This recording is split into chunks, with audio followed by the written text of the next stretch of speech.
Hi నమస్తే, welcome to JK media. నేను మీ Kishore, journalist. ఈరోజు జమ్మికుంట, కరీంనగర్ జిల్లాలోని జమ్మికుంట పట్టణంలో ఉన్నాం. విద్యోదయ విద్యా సంస్థల అధినేత కీర్తిశేషులు ఏబూసి రామస్వామి గారి కుమారుడు ఏబూసి కౌశిక్ ఆర్యన్ గారి ఇంటర్వ్యూలో ఈరోజు మనం ఉన్నాం. రాజకీయ కుటుంబం నుంచి వచ్చినటువంటి అతను అనేక 30 సంవత్సరాలు, సుమారు 30 నుంచి 40 సంవత్సరాల రాజకీయ జీవితంలో తన తండ్రి గారు ఎన్నో ప్రజాసేవ కార్యక్రమాలు చేసి ప్రజల్లో ఉంటూ విద్యోదయ విద్యా సంస్థలతోని అనేక మందికి సేవా కార్యక్రమాలు చేసుకుంటూ కొన్ని వేల మందికి మంచి విద్య అందించి అనేక విద్యార్థులను ఉన్నత స్థాయిలో తీర్చిదిద్దినటువంటి మరి ఏబూసి రామస్వామి గారి కుమారుడు. మరి వారితో ఈరోజు మన ముఖాముఖి. నమస్కారం. జేకే మీడియా యాజమాన్యానికి మరియు జేకే మీడియా ప్రేక్షకులకు నా యొక్క నమస్కారం. నేను Ebusi Aryan Kaushik Kumar, son of Ebusi Ramaswamy, ex MPP and founder and chairman Vijaya school Jammikunta. మా నాన్నగారు ఆయన ఏబూసి రామస్వామి గారు. సో నాన్నగారు 40 సంవత్సరాల నుంచి గత 40 సంవత్సరాల నుంచి రాజకీయంలో ఉంటూ ప్రజాసేవలు చేసుకుంటూ తనదైన గుర్తింపుని పొంది ఏ రోజు కూడా ఎక్కడ పని ఉన్నా, ఎక్కడ కూడా ప్రాబ్లం ఉన్నా తను వెనకాడకుండా తన వంతు ప్రయత్నం చేసుకుంటూ ముందడుగు వేసుకుంటూ మంచి పేరు సాధించుకున్నాడు.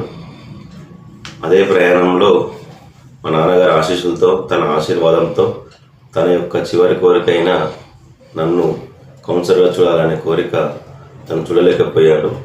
సో అదే బాటలో నేను జమ్మికుంట మున్సిపాలిటీ పరిధిలోని 7వ వార్డు దుర్గా కాలనీకి సంబంధించిన ఏరియాలో నేను టీఆర్ఎస్ పార్టీ బలపరిచిన క్యాండిడేట్గా మీ ముందుకు రాబోతున్నాను.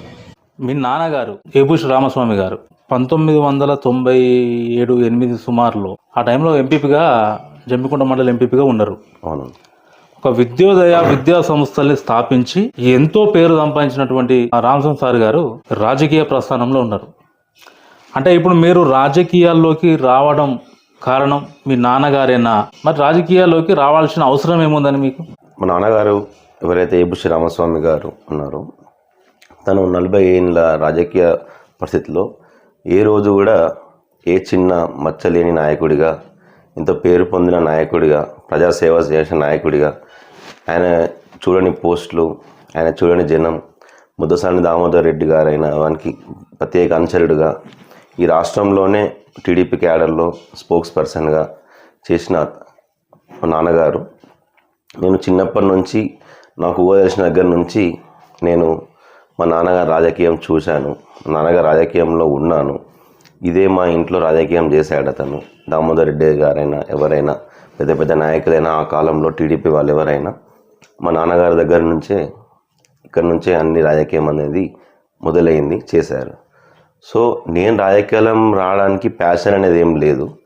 ఎందుకంటే బై బర్తే అది మా నాన్నగారి జీన్స్లో నుంచి నాకు రావడం జరిగిందేమో, లేకపోతే నేను చిన్నప్పటి నుంచి పెరిగిన వాతావరణంలో కావచ్చు, నేను చూసిన రాజకీయం కావచ్చు, ఏదైనా రీజన్ కావచ్చు.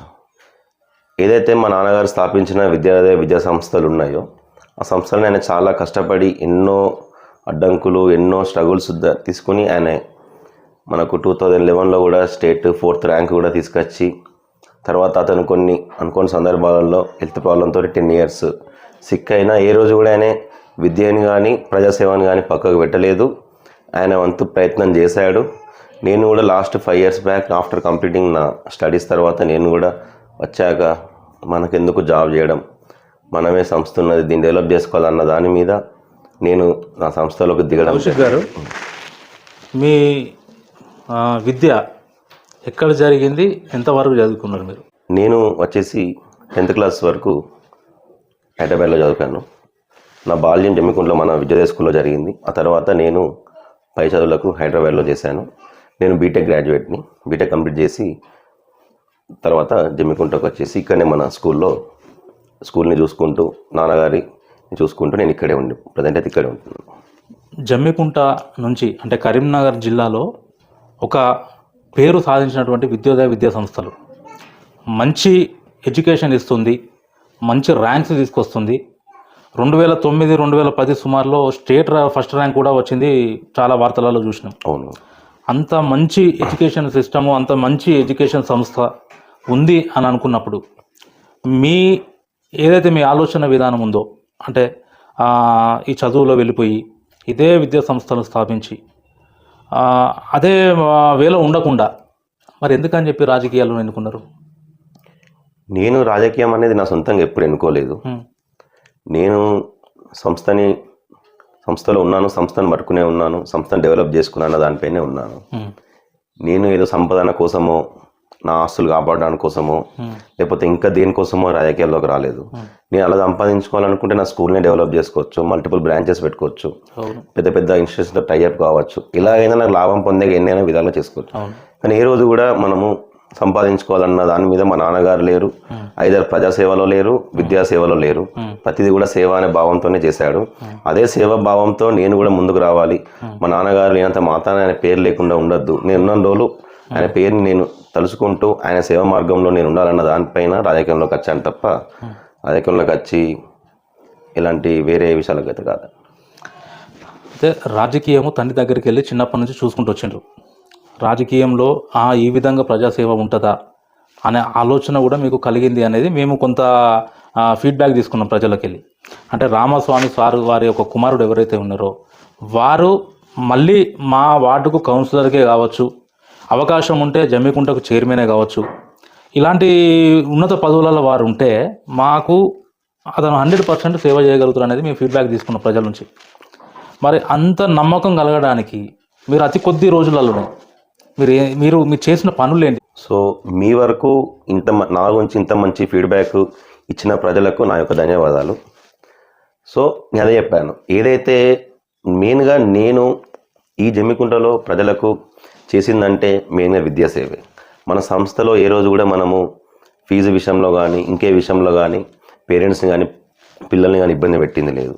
అటు కార్పొరేట్ చూసుకున్నా, టౌన్ లెవెల్లో చూసుకున్నా, ఎవరికైనా మన చుట్టుపక్కల ఉన్న మండలాలు ఎక్కడ చూసుకున్నా విద్యోదయ స్కూల్స్లో చదువు బాగుంటుంది, ఫుడ్ బాగుంటుంది, డిసిప్లిన్ ఉంటుంది అన్న పేరెంట్స్ కలిగిన నమ్మకాన్ని నేను పోగొట్టద్దు అన్న దానిపైనే ఏ రోజు కూడా విద్యని నేను డబ్బు రూపంలోనూ లాభం రూపంలో చూడలేదు. కాబట్టి నాకు ఆ పేరెంట్స్ ఇచ్చే గౌరవం, నేను రీజనబుల్ ఫీజ్ తోటి, అఫోర్డబుల్ ఫీ స్ట్రక్చర్ తోటి మనం కార్పొరేట్ లెవెల్ ఎడ్యుకేషన్ ఇస్తున్నాం. సో అలాంటి నా పేరెంట్సే నా ఓటర్స్ కూడా ఉండొచ్చు. నేను ఏదైతే పోటీ చేద్దాం అనుకుంటున్న వాటిలో కానీ మా నాన్నగారి అనుచరులు కానీ. ఆయన 48 సంవత్సరాల రాజకీయంలో ఎంతోమంది నాయకులని, ఎంతోమంది కార్యకర్తలని, ఎంతోమంది పేరెంట్స్ని, ఎంతోమంది స్టూడెంట్స్ని చూశారు, చేశారు వాళ్ళని. సో ఇప్పుడు వాళ్ళు ఇస్తున్న ఫీడ్బ్యాక్ మా నాన్నగారికి ఉన్న పేరు ద్వారా నాకు ఆ పేరు వచ్చింది. మా నాన్నగారి పేరు మీద కూడా నేను ఆయన ఉన్నప్పుడు, ఆయన లేని తర్వాత కూడా మా వంతు ప్రయత్నం మేము చేస్తున్నాం ప్రజలకి. కరోనా టైంలో కూడా మేము ఇంట్లో కూర్చొని తింటున్నాం, బయట ఎంతోమందికి ఫుడ్ లేని పరిస్థితిలో ఉంది అన్నప్పుడు మా మమ్మీ, మా నాన్న, మేము ముగ్గురం కలిసి డిసైడ్ అయ్యి మనకి ఉందా లేదా అనేది పక్కన పెట్టి మన 4 బుక్కలు పోతున్నాయి, ఇంకొకరు 4 బుక్కలు పోవాలన్న దాని మీద మా వంతు ప్రయత్నం మేము ఒక 3 రోజులు పోలీస్ పర్మిషన్ తీసుకుని మన జమ్మికుంట చుట్టుపక్కల ఉన్న ప్రాంతాలలో, లోకల్లో, టౌన్లో అప్పుడు మేము సర్వీస్ చేసాము, వాళ్ళ నిత్యావసరాలు సామాన్ ఇచ్చాము. అప్పుడైతే మనం ఏ రాజకీయంలో లేము, దీనిలో రాజకీయం కోసం చేసింది కాదు, కేవలం విద్యా సంస్థ మనం ఉన్నాము, మన పేరు ఉంది, నాన్న పేరు మీద ఎంతో కొంతమందికి, సరే మనం అనుకున్నంత మందికి చేయలేకపోవచ్చు, మనకు అంత బలం లేకపోవచ్చు, మనం ఉన్న బలంని యూజ్ చేసుకుని ఎంతో కొంతమందికి సేవ చేయాలనే దాని మీద కరోనా తర్వాత చేశాము. ఆ తర్వాత కూడా ఎప్పటికి కూడా చాలామంది కూడా సాయం కొనడానికి మన ఇంటి దగ్గరికి వస్తారు, కూర్చుంటారు, వాళ్ళ సాయం అడుగుతారు. వాళ్ళు అడిగినంత మనం చేసినా చేయకుండా మనకు వీలైనంత మా నాన్నగారు ఆలోచించిన ప్రకారం అందరికీ సాయం చేసుకుంటూ ఈరోజు కూడా అదే విధానం ఉంది. కొంతమంది ఏం మాట్లాడుతున్నారంటే అది మీ ప్రత్యర్థులు అనుకోవచ్చా, లేకపోతే వాళ్ళు మీ శత్రువులు అనుకోవచ్చా, లేదా మీరు ఓటమి కావాలి అని కోరుకునే వ్యక్తులు అనుకోవచ్చా ఉన్నారంటే ఆయన కేవలము రాజకీయంలోకి వచ్చేది సంపాదించుకోవాలి, అతని విద్యా సంస్థల ఆస్తులు కాపాడుకోవాలి, లేదా వాటినే ఇంకా ఎక్కువ అంటే దోపిడీ రూపకంగా ఇంకెక్కువ సంపాదించాలనేది కొంతమంది మాట్లాడుతున్నారు. మీ గురించి వాళ్ళు అంటే ప్రజలు ఇచ్చే ఫీడ్బ్యాక్ ఎలా ఉంది? పాజిటివ్ ఉంది. మరి కొంతమంది మాట్లాడే విధానాలు ఈ విధంగా ఉన్నాయి. ఎందుకని మరి మీ మీద ఆ విధంగా మాట్లాడుతున్నారు?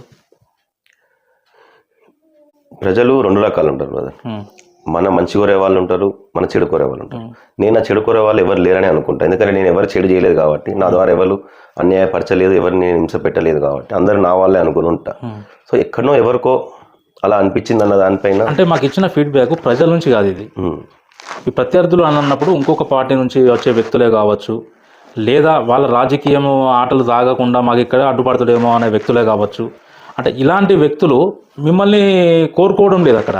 అంటే వాళ్ళకు మీరు ఎలాంటి సమాధానం చెప్పగలుగుతారు? అంటే ప్రజలు ఏమంటున్నారు, మీరు కావాలని కోరుకుంటున్నారు, కొంతమంది ఏమంటున్నారు కౌశిక్ అనే వ్యక్తి ఇక్కడికి రాకూడదు అని చెప్పేసి కొంతమంది కోరుకుంటున్నారు. వాళ్ళకి మీరు ఎందుకు ఆ విధంగా వాళ్ళు మాట్లాడాల్సి వచ్చింది?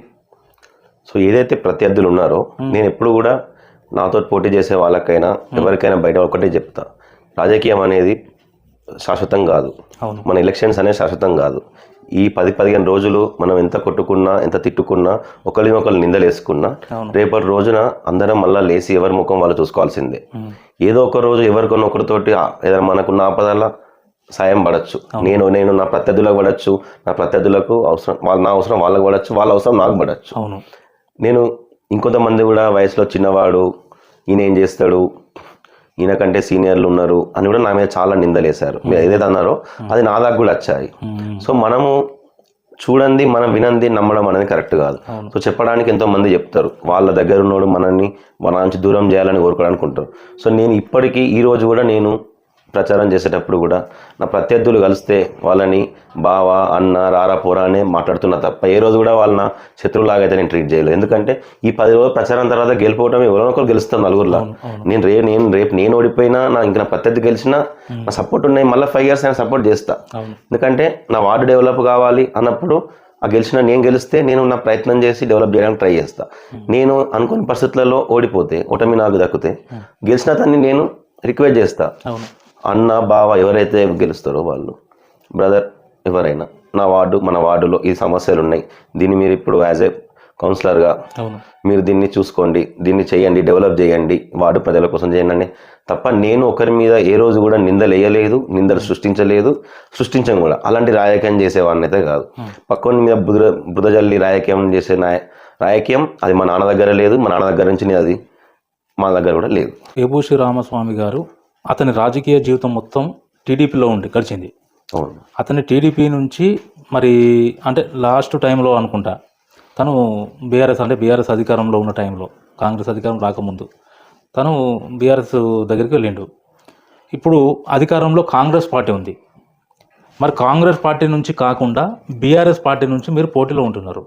ఒకవేళ మీరు బీఆర్ఎస్ పార్టీ నుంచి గెలిస్తే కనుక కాంగ్రెస్ పార్టీకి పోయే అవకాశం ఉందా? ఎందుకంటే మీకు పనులు కావాలన్నా ఏది కావాలన్నా కాంగ్రెస్ ప్రభుత్వం పైన ఉంది. నేను బీఆర్ఎస్ క్యాండిడేట్ను కదా అని చెప్పేసి నువ్వు ముందుకు పోతే, ఒకవేళ పనులు కాకపోతే మీరు ఏ విధంగా పనులు చేయగలుగుతారు ప్రజలకి? ఇక్కడ అంటే నా వర్షన్లో గవర్నమెంట్లో ఉన్నామా, మనం గవర్నమెంట్లో పార్టీలో ఉన్నామా లేమా అని కాకుండా ప్రజలు మనల్ని ఎన్నుకోబడతారా లేదా అనేది నేను ఫస్ట్ ఆలోచిస్తా. ప్రజలు మనల్ని నమ్మారంటే అది మనల్ని చూసి నమ్మారా, మనం ఏం చేస్తామని వాళ్ళు మన మీద ఊహించుకుని నమ్మారా, లేకుంటే నా మీద పెట్టుకున్న నమ్మకంతో వాళ్ళను గెలిపించారనేది చూసుకుంటా. సో ఏదైతే మీరు ఇప్పుడు ప్రజెంట్ టీఆర్ఎస్లో బీఆర్ఎస్ పార్టీలో ఉన్నారంటున్నారో, 2014 ఎప్పుడైతే మన తెలంగాణ వచ్చాక సో టీడీపీ అనేది మన తెలంగాణలో అంతరించిపోకుండా వచ్చింది. అప్పటికి మా నాన్నగారు కూడా సిక్ అయ్యారు. సో ఆయన సిక్ అయిన 1 yearకి మన తెలంగాణ రావడం జరిగింది. ఆ టైంలో ఎవరైతే మన లోకల్ శాసనసభ్యులు ఈటల రాజేందర్ గారు ఉన్నారో అతను మా నాన్న దగ్గరికి వచ్చి, మీరు సీనియర్ నాయకులు, ఇప్పుడు పార్టీ లేదు, మీరు మన పార్టీలో ఉంటే బాగుంటుంది, మన తెలంగాణ తీసుకొచ్చిన పార్టీ అని చెప్పడంతో నాన్న కూడా కన్విన్స్ అన్న ఆలోచించి టీఆర్ఎస్లో అప్పుడు ఈటల రాజేందర్ గారి సమక్షంలో టీఆర్ఎస్లో జాయిన్ అవ్వడం జరిగింది. ఆ రోజు నుంచి కూడా తను యాక్టివ్గా ఉన్నా లేకున్నా ఏ రోజు కూడా ఇంకో పార్టీ దిక్కు చూడలేదు, గవర్నమెంట్ ఉన్నా లేకున్నా ఇంకో పార్టీ కోసం చేయలేదు. 100% టీఆర్ఎస్లోనే ఉన్నాడు. టీఆర్ఎస్ లాస్ట్ వరకు కూడా తను బీఆర్ఎస్ పార్టీలోనే ఉన్నాడు. సో నేను అదే మార్గంలో బీఆర్ఎస్ పార్టీలో ఉంటున్నాను. బీఆర్ఎస్ పార్టీ నుంచి మీరు ఆ వార్డులో 7వ వార్డులో మీరు గెలిచిన తర్వాత అక్కడ మా పార్టీ క్యాండిడేట్ కాదు, అక్కడ బీఆర్ఎస్ క్యాండిడేట్ గెలిచిండు అని చెప్పేసి కాంగ్రెస్ పైనుంచి కాంగ్రెస్ మీకు ఫండ్స్ ఆపితే మీరే ఏ విధంగా డెవలప్ చేయగలుగుతారు? ప్రజలు అంటే మీరు నమ్మి మిమ్మల్ని గెలిపించినప్పుడు మీరు ఆ ఫండ్స్ ఆపిన తర్వాత మీరు ఎట్లా డెవలప్ చేస్తారు? ప్రజలు నన్ను నమ్మి నన్ను గెలుపుబాటులో నా ప్రయాణంలో వాళ్ళు సాగించి నన్ను గెలిపిస్తే వాళ్ళు నన్ను చూసి గెలిపించిన వాళ్ళు అవుతారు. సో నేను బీఆర్ఎస్ పార్టీ నుంచి గెలిచిన క్యాండిడేట్ని అవ్వడం వల్ల నా వార్డుకు రావాల్సిన ఫండ్స్ కనుక వాళ్ళు ఏమన్నా ఆపడం చేసినా, నెగ్లెక్ట్ చేసినా, ఇవ్వడంలో ఇబ్బంది పెట్టినా నేను 100% ఊకోను. అంటే నా వార్డు ప్రజలు నన్ను నమ్మి నన్ను ఆశీర్వదించి గెలిపించారంటే వాళ్ళు నా పైన పెట్టుకున్న నమ్మకంని అభివృద్ధి చేస్తారు, నమ్మకంతో వాళ్ళు 100% గెలిపిస్తారు. సో వాళ్ళ కోసం నేను ఎక్కడికైనా వెళ్ళడానికి సిద్ధం. నా ప్రజల కోసం ఏదైనా ఎంత దూరైనా వెళ్ళి పోరాటం చేస్తా. నాతో పాటు నా ప్రజలు నమ్మిన మా ఎమ్మెల్యే పాడి కౌశిక్ రెడ్డి గారు కూడా పోరాటం చేస్తాడు. ఇద్దరం కలిసి పోరాటం చేసి మా వార్డుకు రావాల్సిన ప్రతి ఒక్క రూపాయితో సహా మేము వసూలు చేసి అభివృద్ధి చేసి ఈ 5 సంవత్సరాలలో చూపిస్తాం. మున్సిపల్ ఎన్నికల్లో మీరు చైర్మన్ ఎస్సీ వచ్చింది. ఒకవేళ అవకాశం ఉంటే బీసీ వైస్ చైర్మన్ కనుక బీసీ అయ్యే అవకాశం ఉంటే, అంటే ఇచ్చే ఒకవేళ మీ ఇప్పుడు బీఆర్ఎస్ పార్టీ ఏదైతే ఉన్నదో ఒకవేళ వీళ్ళకి ఎక్కువ స్థానాలు వచ్చి బీఆర్ఎస్ జెండా ఎగురితే కనుక వైస్ చైర్మన్ అభ్యర్థి రేసులో మీరు ఉండే అవకాశాలు ఉన్నాయా? మనం ఏ రోజు కూడా పదవి కోసం పనిచేసేటోళ్ళం కాదు, ఓకే, ఫోటోల కోసం పనిచేసేటోళ్ళం కాదు. మన రాజకీయంలోకి వచ్చింది కూడా కేవలం మీకు చెప్పాను, సేవ కోసం, సేవ చేయడానికి. మా నాన్నగారు సేవ చేసిన మార్గంలో చేయడానికి వచ్చాము.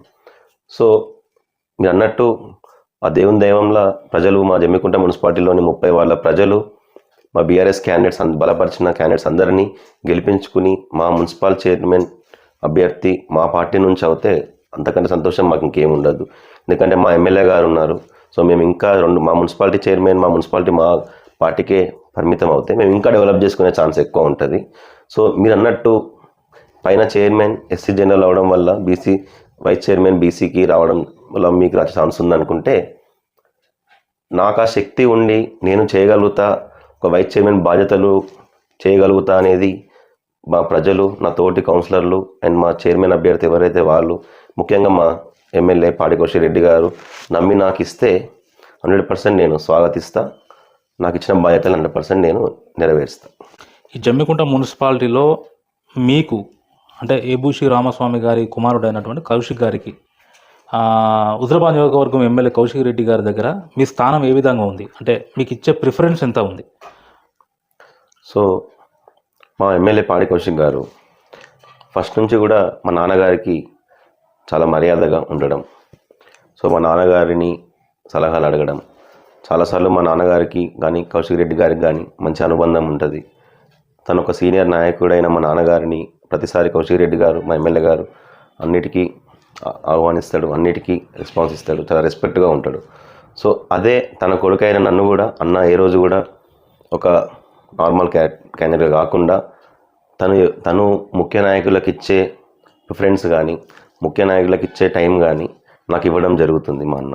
సో అన్న నాకు అంత వాల్యూ అంత ఇచ్చారన్న దానిపైనే నేను ఎవరు ఎన్ని ప్రయత్నాలు చేసినా, ఎవరు ఎన్నో రకాల ప్రయత్నాలు చేసినా కూడా నేను అన్నను వదిలిపెట్టి రావద్దు అనేది ఫిక్స్ అయ్యాను.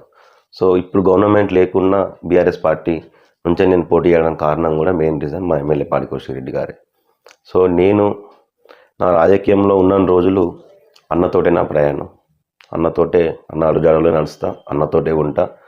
అన్న చేసే అభివృద్ధి పనుల్లో నా వంతు సహకారం ఇప్పుడు కూడా మా ఎమ్మెల్యే గారికి ఉంటుంది అని మా ఎమ్మెల్యే గారు నన్ను కూడా నమ్మారు. సో అందుకే లాస్ట్ 10 years రూల్ చేసిన బీఆర్ఎస్ పార్టీకి క్యాండిడేట్గా నాకు బీఫామ్ ఇవ్వడం కూడా అందుకే జరిగింది.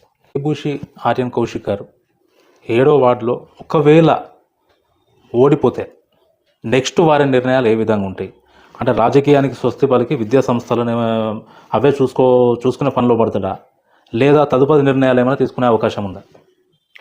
సో పోటీ అనేది సహజం, గెలుపోవడం అనేది సహజం.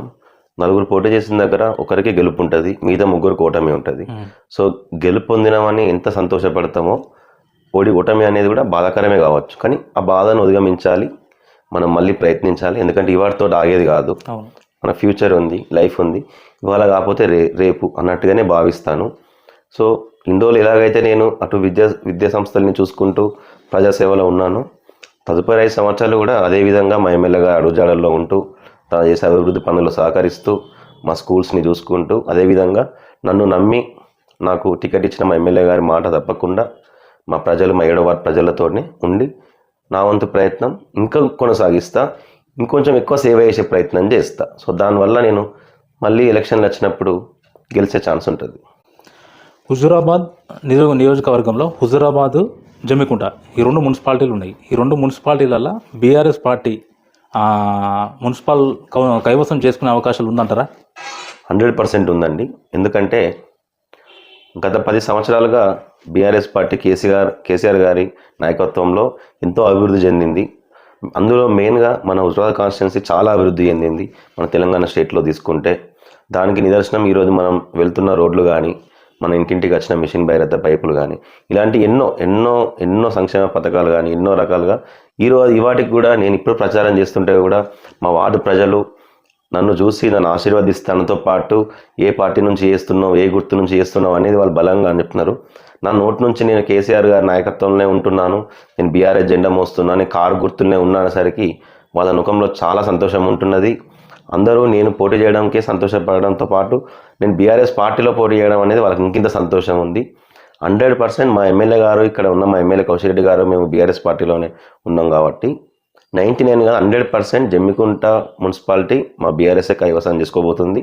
దాంతోపాటు హుజరాబాద్ కూడా 100% కైవసం అవుతుంది. 2 మున్సిపాలిటీలలో మా బీఆర్ఎస్ జెండా ఎగురుతుంది. ఆ టైంలో మరి కౌశిక్ రెడ్డి గారు ఏమైనా మీకు వచ్చి ప్రచారం చేసే అవకాశం ఉందంటారా? 100% అండి. ఇది ఒక నాకే కాదు, మా కౌశిక్ రెడ్డి గారు జమ్మికుంటలో ఉన్న 30 వార్డులు అండ్ అలాగే హుజరాబాద్లో ఉన్న అన్ని వార్డులలో ప్రతి ఒక్క అభ్యర్థితోని 100% ప్రచారం చేస్తాడు. వీలైతే మా BRS party working president KTR గారు కూడా వచ్చే ఛాన్స్ ఉంది. అలాగే senior ex minister Harish Rao గారు కూడా వచ్చే ఛాన్స్ ఉంది మా కోసం. కౌశిక్ రెడ్డి గారు ఎమ్మెల్యే గెలిచిన తర్వాత హుజరాబాద్ నియోజకవర్గాన్ని సరిగా పట్టించుకుంటలేడు, ఇక్కడ ఉన్నటువంటి ప్రజలను పట్టించుకుంటలేరు అని చెప్పేసి చాలామంది వాదన ఉన్నది. దాంతో మీరు ఏకీభవిస్తారా, వ్యతిరేకిస్తారా? వ్యతిరేకిస్తాను నేను ఇది. ఎందుకంటే ఇది దాచిపెట్టే విషయం కాదు. ఎవరైతే మా ఎమ్మెల్యే కౌశిక్ రెడ్డి గారు అయితే ఉన్నారో తను నిరంతరం ప్రజాసేవల్లో ఉంటున్నాడు. నిరంతరం హుజరాబాద్ ప్రతి క్యాంప్ ఆఫీస్లో కానీ, మా జమ్మికుంటలో కానీ, హుజరాబాద్లో కానీ, కాన్స్టిట్యూన్సీ ప్రతి ఒక్క మండలంలో ఏ చిన్న పెళ్ళి కానీ, శుభకార్యం కానీ, ఏదైనా జరిగిన అట్లాంటి సంఘటనలు కానీ ఇలాంటిది అయినా ఎక్కడ ప్రాబ్లం ఉందన్న 100% రియాక్ట్ అవుతున్నాడు, వెంటనే వస్తున్నాడు. దాంతోపాటు ఇప్పుడు మేము ఉన్న ప్రతిపక్షంలో ఉన్నాం కాబట్టి 100% మా హుజరాబాద్ కాన్స్టిట్యున్సీకి రావాల్సిన ఫండ్స్ కోసం 100% ఆయన ఫైట్ చేస్తున్నాడు. అది నేను చెప్పడం కాదు, అందరు ప్రజలు చూస్తున్నారు. న్యూస్ ఛానల్స్లలో, సోషల్ మీడియాలలో ప్రతిరోజు అన్నని చూస్తున్నారు, అన్న ప్రెస్ మీట్లు చూస్తున్నారు. అన్ని విషయాలకు కూడా ఆయన ఫైట్ చేయడం జరుగుతుంది. ఓకే, ఇప్పుడు మీ వార్డు ప్రజలకు 7వ వార్డు జమ్మికుంట పట్టణం మున్సిపాలిటీలోని 7వ వార్డు ప్రజలకి మీ తరపున ఎలాంటి సూచనలు చేయాలనుకుంటున్నారు? అంటే రేపు మీకు అవకాశం కల్పించడానికి ఏం చెప్పాలనుకుంటున్నారు? నేను ముఖ్యంగా లాస్ట్ 1 వీక్ నుంచి 10 డేస్ నుంచి ప్రచారం చేస్తున్నా, డోర్ టు డోర్ డైలీ ప్రచారం చేస్తున్నా. ప్రతి ఒక్క అక్కని, చెల్లెని, అన్నని, తమ్ముడిని ప్రతి ఒక్కరిని కలుస్తున్నా. వాళ్ళు ఏదైతే వాళ్ళు కోరుకుంటున్నారో, కొంతమంది రోడ్ అని, కొంతమంది డ్రైనేజ్ సిస్టమ్ అని, కొంతమంది ఎలక్ట్రిసిటీ గురించి, కొంతమంది లైక్ ఇంకేదన్నా. సో వాళ్ళకున్న ప్రాబ్లమ్స్ అన్నీ కూడా నేను నోట్ చేసుకోవడం జరుగుతుంది. కొన్ని ముఖ్యమైనవి ఉన్నాయి, వాటిని నా ప్రయారిటీలో పెట్టుకుంటున్నాను. అదే మాట వాళ్ళకు కూడా ఇవ్వడం జరుగుతుంది. నన్ను కనుక మీరు ఆశీర్వాదించి గెలిచిన తర్వాత 100% ఈ అభివృద్ధి పనులని కోసం ప్రయత్నించడమే, ఫండ్స్ తేవడమే, చేపియడమే, చేసి చూపిస్తాననే మాటకే నేను వాళ్ళకు మాటిస్తున్నాను. అదే. ఓకే, ఇది ఏబూషి ఆర్యన్ కౌశిక్ గారితో ఈరోజు మనం ముఖాముఖి. ఇందులో అతనికి అవకాశం కల్పిస్తే 7వ వార్డు నుంచి అతనికి అవకాశం వచ్చి కౌన్సిలర్గా గెలిస్తే కనుక నిత్యం ప్రజాసేవలో ఉంటాను, ప్రజల కోసం పోరాడతాను, ప్రజల ప్రతి సమస్యను తీరుస్తాను అని చెప్పేసి మాట్లాడుతున్నారు. అదేవిధంగా అవకాశం కనుక ఒకవేళ మిస్ అయితే కనుక తను అప్పటికైనా కూడా నేను ప్రజల్లో ఉంటాను, ఎందుకంటే నేను ప్రజల మనిషిని, నాన్నగారు ఏ విధంగా అయితే ప్రజల్లో ఉన్నారో నేను కూడా అదే విధంగా ప్రజల కోసం ఉన్న మనిషిని కాబట్టి దానికోసం ప్రజాసేవ చేయడానికి ఇక్కడ పదవే అవసరం లేదు, నాకు ప్రజల సమస్యలు తెలిస్తే ఖచ్చితంగా నేను పోయి అక్కడ ఉంటాను అంటూ మరి ప్రజల్లోకి వస్తున్నారు. వారికి ఎలాంటి అవకాశం ఇస్తారు, అతని నాయకత్వాన్ని మరి ఆ యొక్క వార్డు ప్రజలు మరి కోరుకుంటారా లేదా అనేది ఎలక్షన్ తర్వాత చూద్దాం. జేకే మీడియా, నేను మీ కిషోర్. Thank you.